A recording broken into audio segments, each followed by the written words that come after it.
And now I would like to introduce our Executive Director, Peter Arnold. Thanks, Anya. Welcome everybody to, I think it's week 6 or 7 of our Summer Scholar Series. And on Thursdays, we have what we call master classes. I'm especially pleased that today's masterclass is a session with Joseph Altuzarra. Joseph's here to share his journey with us. Joseph, there aren't many of our audience members who don't already know you and who you are, but I'm going to just give a quick thumbnail to bring everybody up to speed. Since launching his luxury brand in 2008, New York-based designer Joseph Altuzarra quickly became one of fashion's most notable young designers. Prior to launching his own collection, the Paris native studied art and art history in college and worked in the design studios of Marc Jacobs and Proenza Schouler before becoming Riccardo Tisci's first apprentice during his tenure at Givenchy. So this afternoon, we're going to hear from Joseph on the journey that's led him to where he is today and the lessons he's learned along the way. Joseph, thank you for having me. Thank you. And I understand you have a newborn. You look very well rested considering. Oh, thank you. Yes, actually, she's a good sleeper. Good. We're lucky. Hold on to that. Yeah. Yeah. I'm going to, if it's okay with you, kind of start at the very beginning and sure. take the audience back and you back to really how you started and how you made your first foray into the industry. Maybe just a little bit, Joseph, about your background, where you're from, when did you know or think you wanted to work in fashion? How did it all first start for you? Yeah. So I was born in Paris 39 years ago. And my dad was is French, and my mom is American. And I went to a very traditional French school. I grew up bilingual, but really like my sort of cultural upbringing was very, very French. And it's hard to be French, especially to be Parisian and not sort of love fashion, because it's such a big part of like national pride, is sort of the big fashion houses and having that sort of sense of style, and it was always something that I had really loved growing up. And I think when I was in my teens, I sort of became more and more interested in the industry, but really had no idea how to even like break into it. Both of my parents are bankers, so not related to the industry at all. And I was always like a very artistic child, and I always like, drew a lot and was very musical as well. And I really started, it was really drawing that got me sort of started on the road to like my artistic practice with fashion. And when it came time to go to college, I actually decided to go to a small liberal arts school in Pennsylvania called Swarthmore, which is not a fashion school, very far from it actually. But I do feel like for me it was really a great decision to sort of not go to a fashion school and to sort of go to a liberal arts college where I was able to sort of learn about a lot of different things. And I came to fashion through sort of a little bit of a side door through sort of art history and art in college. Interesting.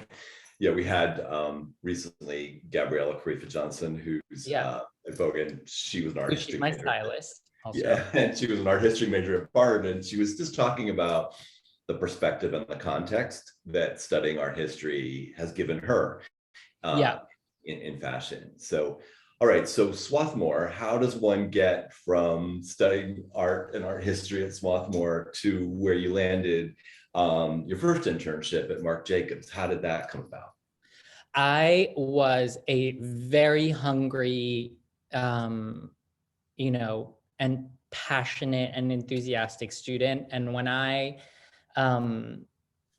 my only internship in fashion before I graduated was actually at a modeling agency. I interned at New York Model Management, and I had no idea what I was doing. I didn't even know what like a model agency was.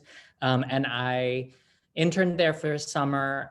And even though, I mean, obviously I realized it was not my calling, it was really actually interesting to see the industry from that point of view, because you actually touch a lot of parts of the industry through a modeling agency. Like you work with designers, you go to photo shoots, you are working with, editors, you're doing shows, you're dealing with like sort of PR, which was kind of an interesting experience. When I came back to college for my final year, I knew that I wanted to intern, and I hand wrote letters to like every fashion company in New York. And it was basically like a long letter about like why I loved fashion. And by that point, I had no experience. I just had like a college degree, or not even at that point. And the only company that I got a call from was Marc Jacobs. And the only reason I subsequently learned I got a call from Marc Jacobs is because my last name starts with an A, and they had asked an intern to alphabetize the resumes. And I was on the top of the pile, so I was the first one called, and I was the first one to say yes. And that's how I got my internship. And actually, they wanted me to start before I had even graduated. So I actually commuted from Philadelphia for the first like 2 weeks of my internship before I graduated. And then I asked him for a day off so I could go back for graduation, and then like continued my internship at Marc Jacobs. That's how I started. That's kind of serendipitous with the Yes, very serendipitous. Maybe that's with my last name of Arnold, how I got a little bit along the way. But last name notwithstanding, when you were there, Joseph, what did you do, or what did you do to make yourself noticed as an intern?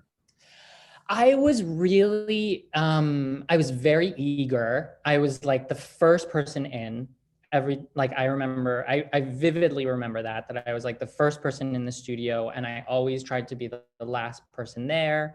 And I would do anything. And honestly, I was probably not a great intern for a long time because I didn't go to fashion school, and I didn't know a lot about fashion. So I remember like someone from the studio asking me to go get grosgrain, and I had no idea what grosgrain was. I mean, it was like, it could have been like, like a pastry. Like I had no idea what it was. But so I had to like ask a lot of people and get a lot of help. But I think the reason why I stayed for a while is because I was so eager and I was so happy to do anything. And as like a designer now, you really do notice that about interns, or people who are just coming in as an entry position in your company. Like you really notice like people who have like an open, and very sort of can-do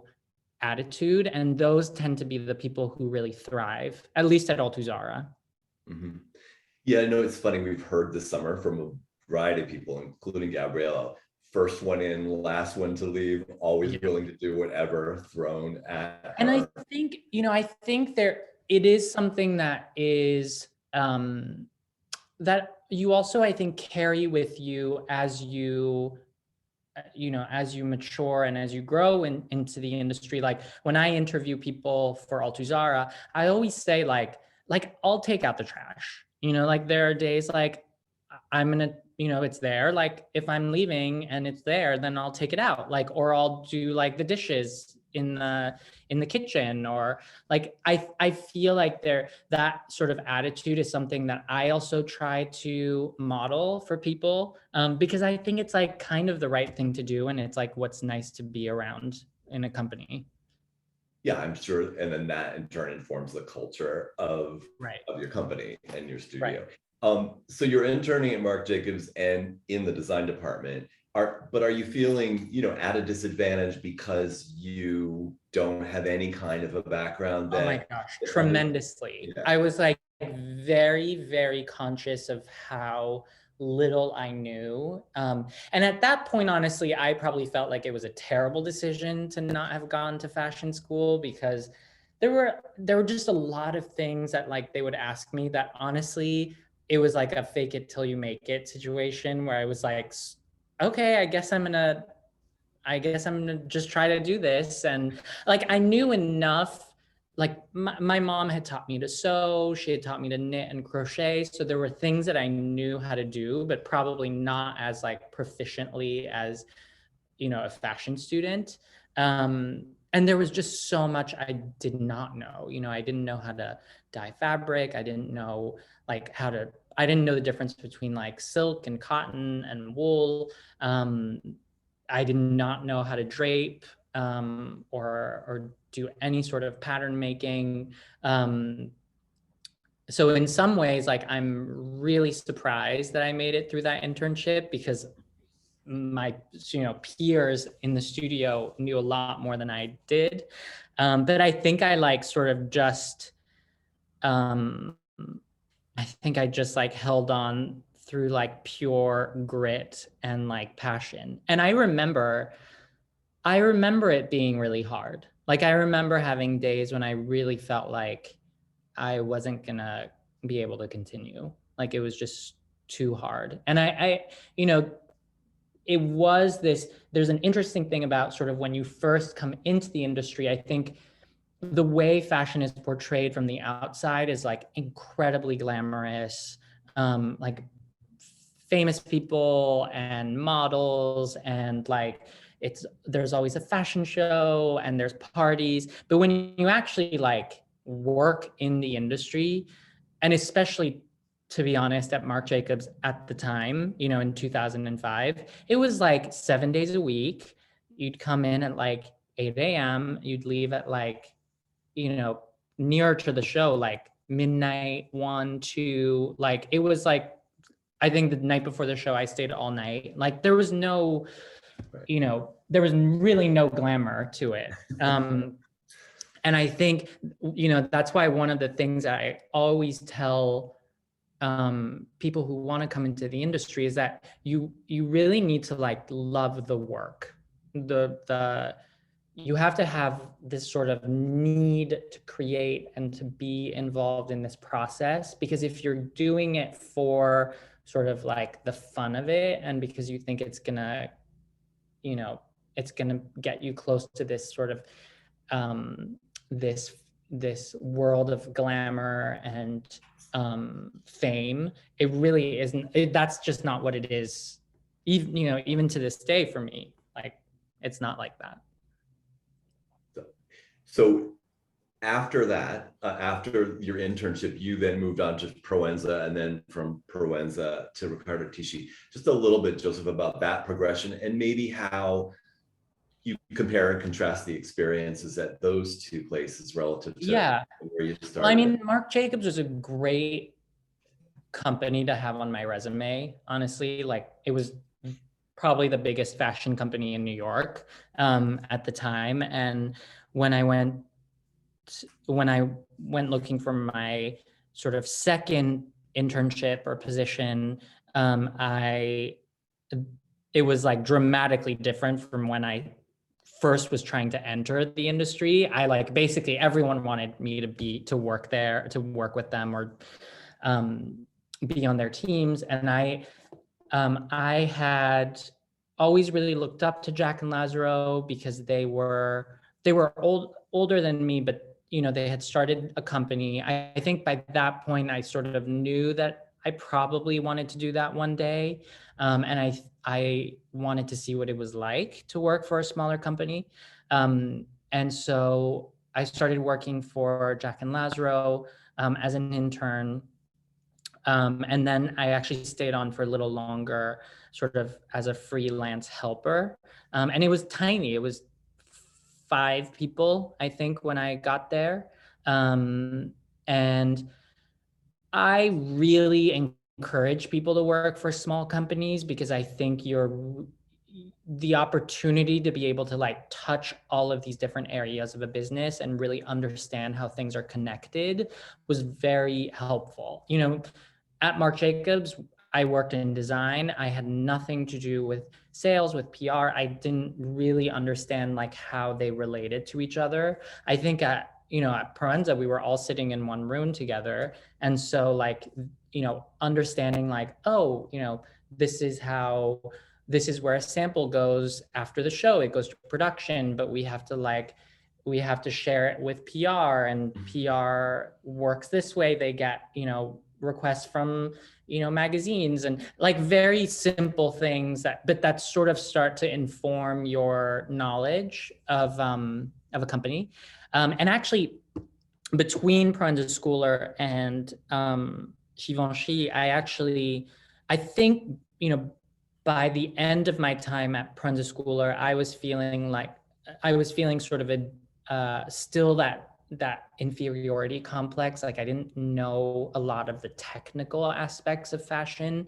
So I actually met a pattern maker, a French pattern maker who was doing patterns at the time for Proenza Schouler, and he was doing them for Cocoon and Zac Posen, and he had sort of a studio, and he worked for a lot of designers in New York. And I ended up asking him if I could be his apprentice. And I apprenticed with him for about a year. And during that time, that's really when I developed a lot of my technical skill. And I really spent a year making patterns for other designers. Like we would get the sketch from Jack and Lazaro or from Cocoon or from Peter Somm, and we would like build the pattern. And that was, again, not a super glamorous job, but I think to this day probably was like the most formative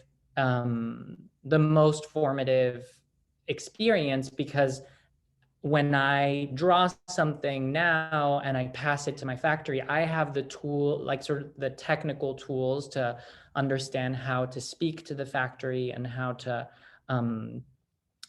sort of conceive of a piece in a very technical way.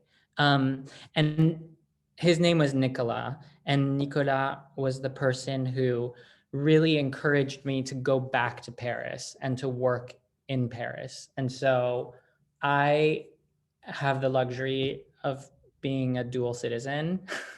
And so I was able to go back to Paris, and I was, it sounds very simple, but it took a few months. But, I got back to Paris, I met with headhunters, and I happened to meet this one headhunter, Jean-Jacques Picard, who was the headhunter for LVMH, and Riccardo was looking for an assistant at Givenchy, and that's how I started working at Givenchy. And it was a totally different experience from working in the US. It was a relatively big company, actually much smaller than it is now. But there were like maybe seven people in the studio, and we did everything. I mean, like from sketching the collection, picking fabrics, fabricating the collection, embroideries, prints. We worked on some accessories. It was a very sort of rich experience. And really, I'm so grateful to Riccardo for, he really taught me a lot during that time. And I think it was probably my sort of, in terms of creative output, like the most challenging, but also like the sort of most rewarding, formative sort of time for me. And so, I mean, it's not hugely linear, this path, this journey of yours, but it feels like you were building along the way, you know, starting at Marc and then Proenza and then really apprenticing for Nicola and then going to Givenchy. And you mentioned that, you know, you were thinking at some point of going out on your own, but Yeah. but when did it seem right to you? When did it seem like you were ready or it was the time? For me, it was a very weird moment because I had been at Givenchy for a couple of years, and there was a distinct moment that I remember thinking, I could really stay here forever. Like I could, I'm happy, I feel fulfilled. It's a hard job, but once you get into a groove and you get comfortable, um, it felt sort of like a known entity. But I still had in the back of my mind that sort of dream of wanting to maybe make it on my own. And I remember speaking to, someone who I was working with, and I sort of felt like all of a sudden, if I don't do it now, then I probably will never do it. If I don't, like I have the energy and the passion and the hunger for it now.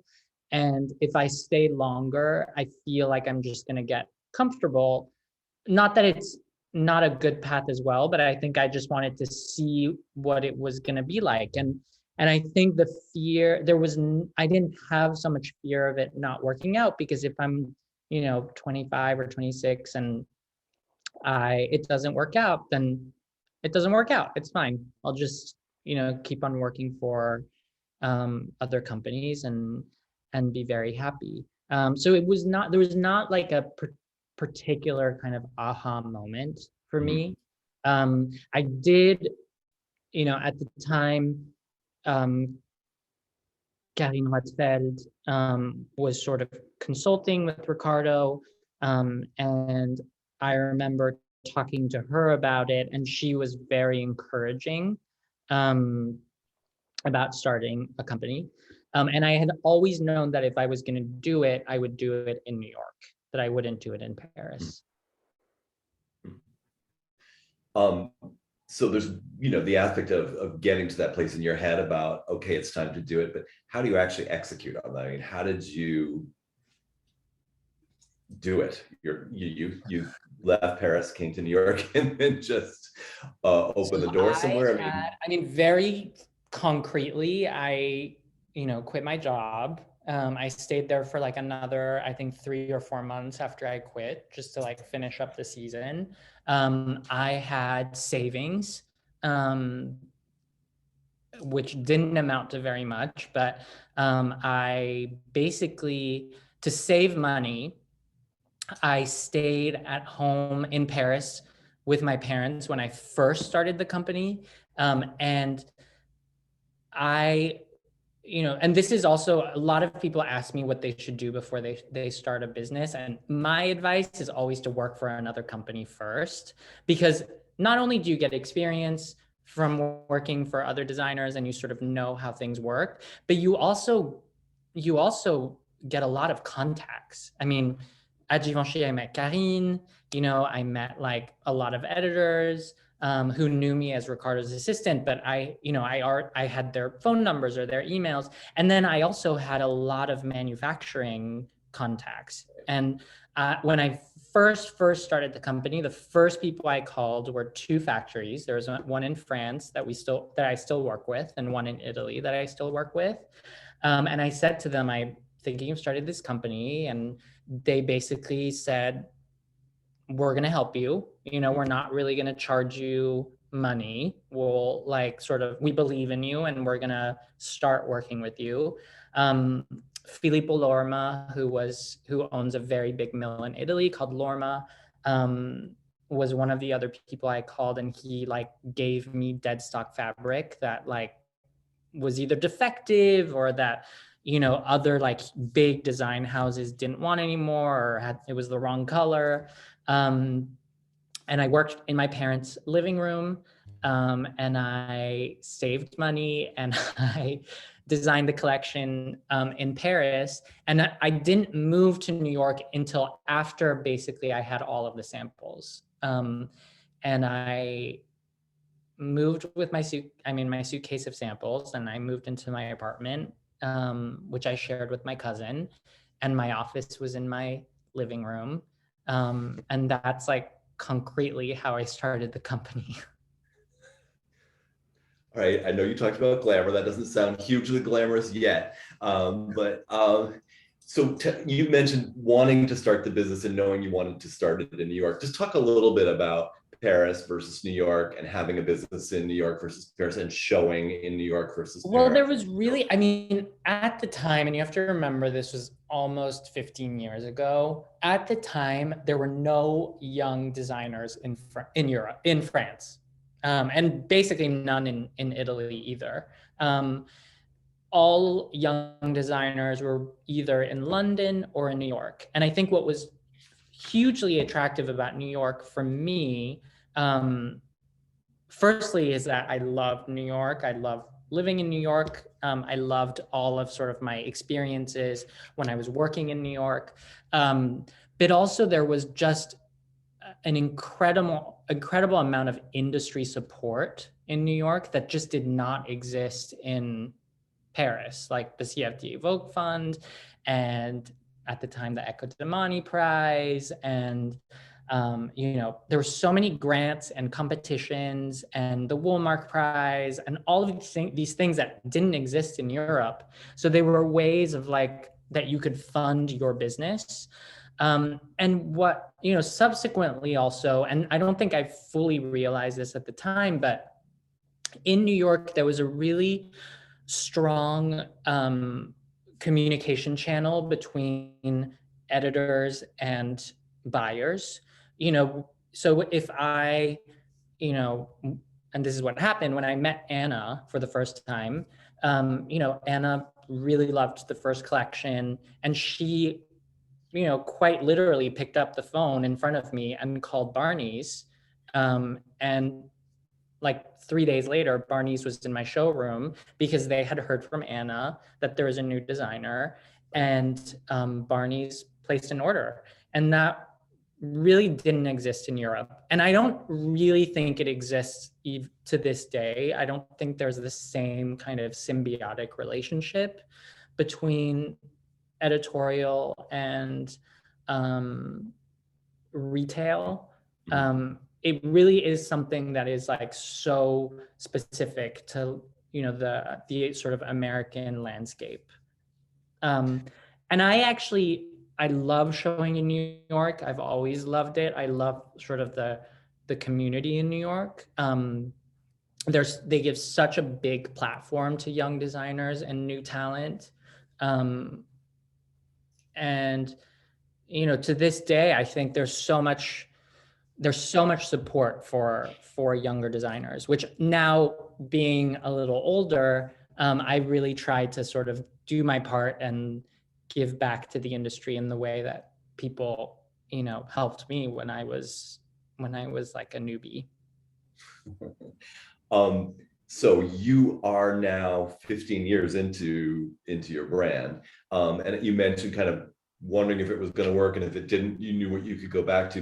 But at what point, Joseph, did it start to feel like, okay, this is real, and I've hit X milestone, and now I know that this is going to, continue? Were there defining moments in the past 15 years where you felt like, okay, now I've achieved a certain point in this trajectory that means that I'm going to move forward? There were definitely, the first collection, I've always been like a relatively cautious person, and relatively like fiscally conservative, and I didn't have a lot of resources. So the first collection we did was just a lookbook, and we just presented the collection to buyers, and it was a very small collection. And I think Barney's, Dover Street Market, and Ikram were like the 3 stores that bought the collection. And at the time, it honestly felt, I mean, I was so happy that people were buying it, but it was very small. And I opened I opened the week that we opened our showroom, which was my living room, to buyers was like the week that the recession started in 2008, which did not feel like a particularly auspicious time to begin and start. And so I feel like the first season was very hard. The second season, there was really this moment. We decided to have a small presentation, and in retrospect, this is one of like probably the most like magical moments that in the sort of life cycle of the brand. At the time, it felt really hectic, but I was basically alone. We decided to have a presentation. I found a gallerist who was closed on Saturdays and who like basically gave me his gallery in exchange for giving his like assistants an outfit each. And I had gone to like modeling agencies, and New York Model Management, which I had interned for, and they had sort of helped me with models. And the backstage area was teeny tiny. There was no seating, and we had 2 shows because it wasn't big enough to accommodate people, like enough people. And the music I did on my computer on like iMusic. It was playing from a boombox. It was like the most lo-fi event. And we also had like 20 looks, I think, but only like 6 models and not only 12 pairs of shoes. The only thing I remember is like the whole show I was on my knees, like changing shoes between girls and like stuffing Kleenexes in one and taking it out for the other. And I remember walking out after the first of the 2 presentations and seeing this huge crowd of people, and like CNN was there, and Kathy Horan was there, and Virginia from Vogue, and the whole Vogue team. And I think it really hit me at that moment that like, oh, this might be a thing. And like, it might be working. And from then on, it was like a very sort of accelerated growth. Like, and I don't know, I couldn't tell you to this day, like why it really happened that way. I was, I think there was a lot of word of mouth, and I think people were kind of like, oh, there's this new guy, he worked at Givenchy, like maybe we should go see. And it just sort of snowballed into this like moment. But throughout my career and throughout my time, there have been a lot of like moments like that where you feel, I think, sort of compelled to stop and to take stock of where you are and to sort of realize like, wow, it's like, this is working, which is hard to do in this industry because everything is always moving so quickly.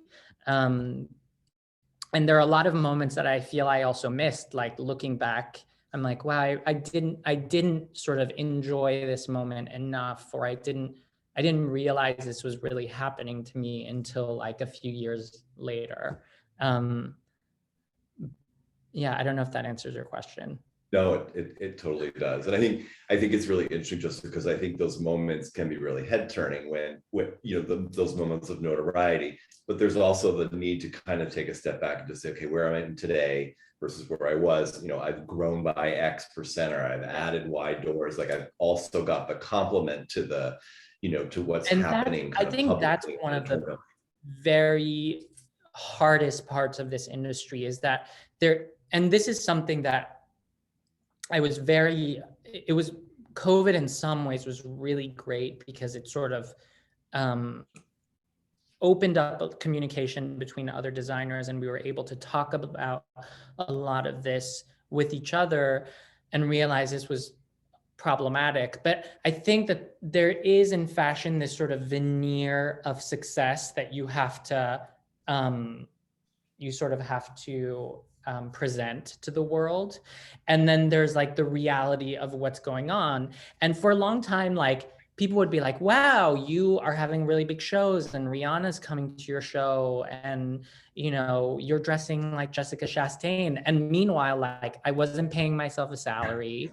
I was like, you know, staying at the office super late every day, like, you know, making samples and like trying to figure out how I was gonna like pay people. And, you know, so the reality of like what's really happening and then the reality of the business are they're two things that are very hard to sort of reconcile sometimes, especially because there's this expectation that like you have to show and you have to like, if you're going to show, you have to have a certain caliber of show and you have to like, you know, you have to send messengers to magazines, even though it's going to be like $4,000 a month. And you have to send this dress to Zendaya through WorldNet because like they're asking you to, but all of that is like money and all of it is like, you know, an opportunity cost.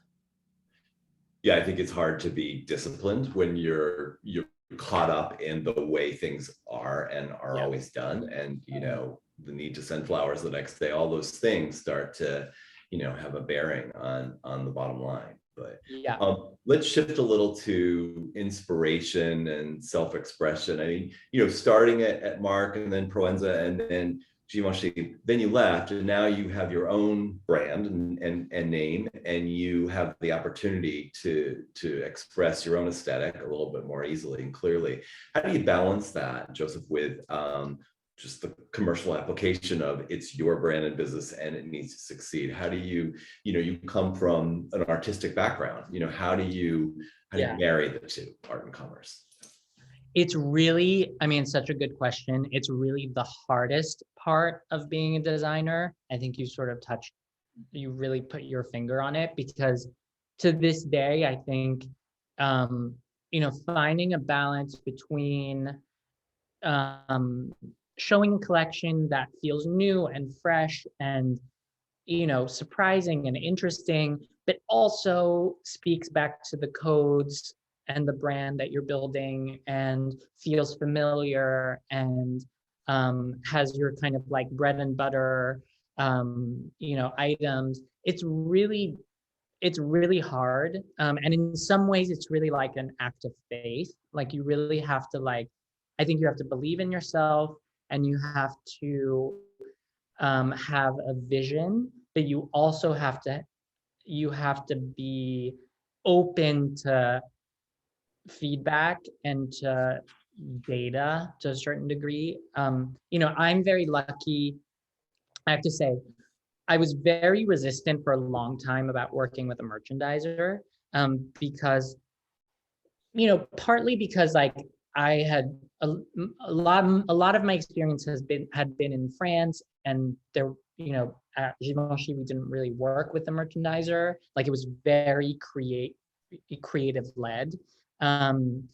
And then I just didn't know, I wasn't familiar with that way of working. So a lot of times like my CEO at the time would be like, I think we need to bring in a merchandiser. And I'd be like, I don't know, like, you know, not super open to it.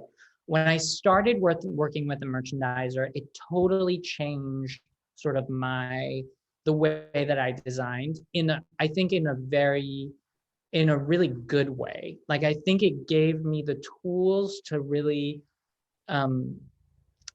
it sort of counterbalanced the truly kind of artistic creative side, and it gave me the tools to sort of understand the roadmap and where I wanted to go and how to get there. And so in a way I would say, like, my answer is that I lean a lot on my team for all of that sort of support. I try to keep my creative spark very like pure, especially like at the beginning of a collection. I really like try to not like hem things in. I try to really like be free and think about what I want to do and what I want to say. But as we slowly start to all get into the collection is when I'm really open to sort of people's feedback and understanding like where we need to be in the collection and what we're missing and what we have too much of. And I think that's also my personality. Like, I really like working as a team, and I really like business feedback. There, in some ways, like, I have a very left brain and right brain, harmony and balance, which I think I thrive on. But it's really hard. I think, like, having a vision for your brand or for what you want to do is really the most important thing. And that, I think I've always had, like, the same vision and the same idea of what Altuzarra is about. And I think, like, making those decisions is just basically like being open and listening to people and deciding when to sort of say yes and when to say no. Yeah, no, I think that thread and having that clear sense of aesthetically what your brand is makes those decisions easier and not so fraught. And that tension between merchandising and design can be a really, really good tension in terms of. Yeah, really good. Yeah. Shifting a bit, Joseph, to mentors. You talked about a few people along the way that made a difference. Any call outs to mentors? All of our scholars are assigned a mentor, so it's a relationship that they're familiar with. Just wondered if you had any mentors that when you were starting out or that you still have, and how you worked that relationship, successfully. Yeah. I mean, this is gonna sound so, like, the person who was probably the closest to a mentor was Anna Wintour, because I met her very early on in my career, and she really believed in me, and she really she was like the one person I can still go to, and she'll sort of give me very pointed advice on, like, particular issues, and will also, like, make introductions and sort of help me on my way to where I want to be and where I want to go. I think I love mentoring. Like, it's something that I really enjoy, and I think what I find is the most successful mentor-mentee relationship is when, as a mentor, I realize what I can help with, and then I also realize what I can't help with, and how I can make sort of connections with other people who can help. It's very, something like Dion van Furstenberg once said to me was she tries to make, like, one introduction or connection a day, because it's super easy for her to do, but it, like, makes a huge difference for other people. And that's something that I actually, like, try to do as well. I think that it's something like that is easy because I now know a lot of people.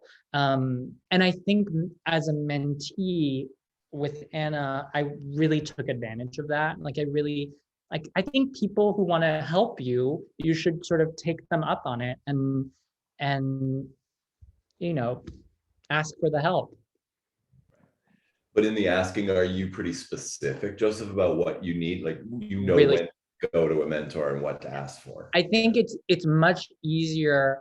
I mean, and I think it's always much easier to ask specific questions on specific topics than to ask, like, general questions. And even in the way that I'm working with mentees now, it's harder when they're like, when I say, like, well, what are your goals? What are you trying to get help with? And they're like, well, I'm like, everything. I'm trying to, like, grow my business. And I'm sort of like, okay, well, like, what specifically can I help you with? Like, is it, are you having trouble with manufacturing? Are you having trouble with logistics? I think it's good to sort of know, like, and prioritize, like, where you want your mentor to help you specifically, and sort of go down that list.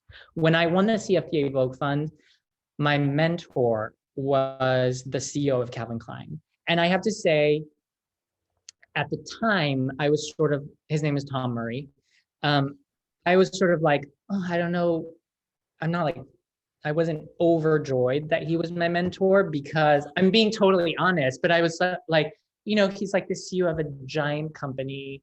Like, how is he going to understand that, like, I'm having trouble, I don't know, like having trouble like hiring my first employee, when he's like dealing with like a super gigantic organization. But actually, what was great about Tom is that he realized that very early on, and he connected me with like the head of production at Calvin Klein and the head of logistics and the head of legal. And those people really became really important people in our sort of for the development of the company. And so yeah, I think having sort of someone who connects you is important.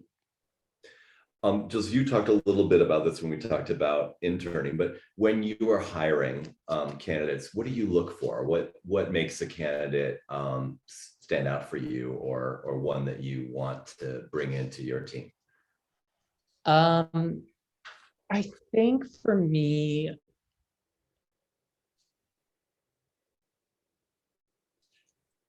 well, there's a couple things. One of the things that I'm the proudest of at Altuzarra is, I think, the culture that we've created. And I really like people who are nice. I know that's like a really sounds like a silly thing to say, but I really think about sort of the curation, or the mix of personalities, and how people are going to interact with each other. And I just really like working with nice people. So I think like someone who is, polite, and who is, open, and who it seems, engaged and interested and curious, is always a plus. I think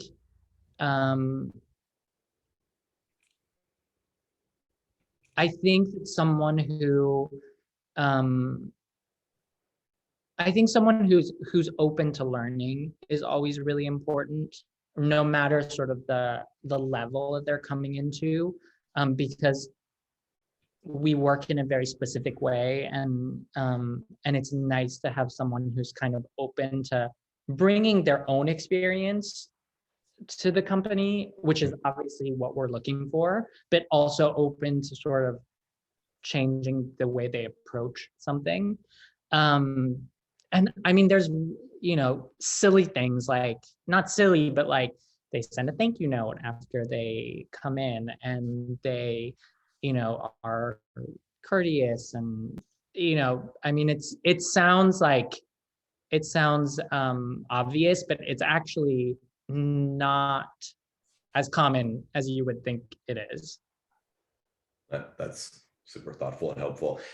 We are almost running out of time. We've got a bunch of questions that came in, Joseph. So Sure. I may do what we call a rapid fire. That way Yeah. you can just answer them quickly, and we can get through a lot of them in the very limited time remaining. Annabelle asks, when you had your first showroom, AKA the living room in New York, did you have employees? You used the word we, and I just wondered, how much help did you have early on? So I had my mom, who flew from Paris to help me dress the models. And she was like, she loves telling the story that she was like in the back dressing models while I was like, selling the collection in the front. So that was the we. And I didn't really have like a employee until really like a couple years into the business. Got it.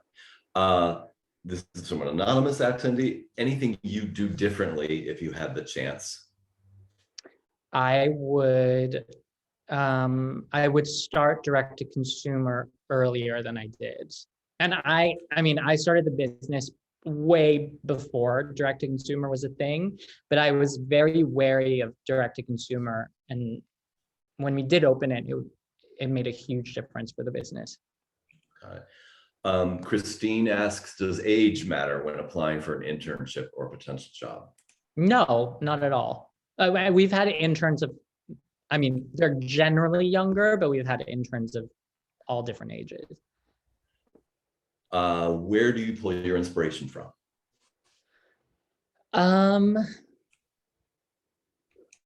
For me, I think the inspirations always come from a story. So it's either a book that I've read or a movie that I've watched. It's rarely actually visual. It's a lot of times like a story that I like an arc, and I sort of build the collection around that. Nice. Somewhat related from Marlena, what kinds of activities do you do as a designer to maintain your highest creativity and a fresh aesthetic? Ooh. Besides sleep, as a other. I mean, I have a lot of, hobbies, and I go through phases. I'm a big knitter. I actually, most of my activities are to sort of take me out of my head, and to sort of erase what's in my mind, because I feel like I'm almost like too, what's the word? Like I get like almost too focused on things. So like knitting, I do knitting. I read a lot. I horseback ride. Yeah. Okay. I spend a lot of time with my kids now. Right. When you first started your own company, how did you market yourself? Was it through the competitions? Well, there was really no marketing. I mean, because Instagram didn't exist, social media didn't exist. I mean, Facebook did, but social media really didn't exist. At the time, you really marketed yourself through magazines, which was why it was important to have relationship with editors and to get into magazines and have like them write pieces about you. That's really how we marketed ourselves for a long time. I am going to have two last questions for you, Joseph. One was going to be, knowing the audience here, kind of your parting advice to a group who's watching and listening, who are either just graduating or are young designers themselves just starting to get their brands off the ground, or maybe young professionals have been out for a few years and looking to make a change. Advice for them. But maybe before that advice, which would be your concluding advice, Yeah. What was the best advice you ever received in your career? The best advice I ever received. I think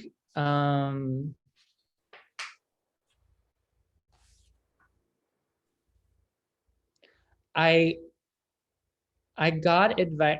I had a store drop me a few years ago, like maybe 4 or 5 years ago. And I had a really difficult conversation with that store owner. But he was really thoughtful, actually. And he said to me, like, I don't really recognize you anymore in the clothes. Like it looks like you're looking at other people too much. And like, I want to see you. I want to see your point of view. And I think that was really great advice. It was tough to hear. It was difficult to hear, but I knew what he meant when he said it. And I think there's so much pressure when you're in this industry to, be on trend and to be speaking to the moment that everyone is interested in. And, if Celine is really big, then like, and everyone's really into that, it's really hard to sort of stay on your lane when everyone's saying like, oh my God, Celine is like flying off the shelves and it's doing so well. And so I think that was probably the most helpful piece of advice. And then my sort of parting advice, it's really the two that I always give, which I think I talked about, but the first is, I really think working for a brand is really important. I think like there's no downside. You get to learn sort of on someone else's dime. You make contacts. You gain, I think, a lot of understanding about the industry. And also, I think from a design perspective about like what you like and what you don't like. And I think it's just I think it's such a helpful thing to be able to do. And then I think really doing it for the right reasons. Of all the people that I've met who've either worked for me or that I've mentored, people who really make it, in my view, are people who are really doing it because they love the work. They're doing it out of passion. I think that's when it really gels usually. Yeah, I love, that's a nice closure to where we started, where you were talking about making sure that you enter this industry because you love it and you love doing it, and not, the allure of what it might be. Thank you, Joseph, so much. That was really lovely, and you were so thoughtful. And I think I hear the sound of children waking up from their naps, so I don't want to. Exactly. She's still sleeping. She's on the monitor, but soon. She's waking up soon. Okay. Well, thank you so much. Thanks again, Joseph. And good luck to everyone. And please feel free to reach out to me if you need anything. Terrific. Thank you so much. Thanks, guys. Bye, everybody. Thanks for tuning in.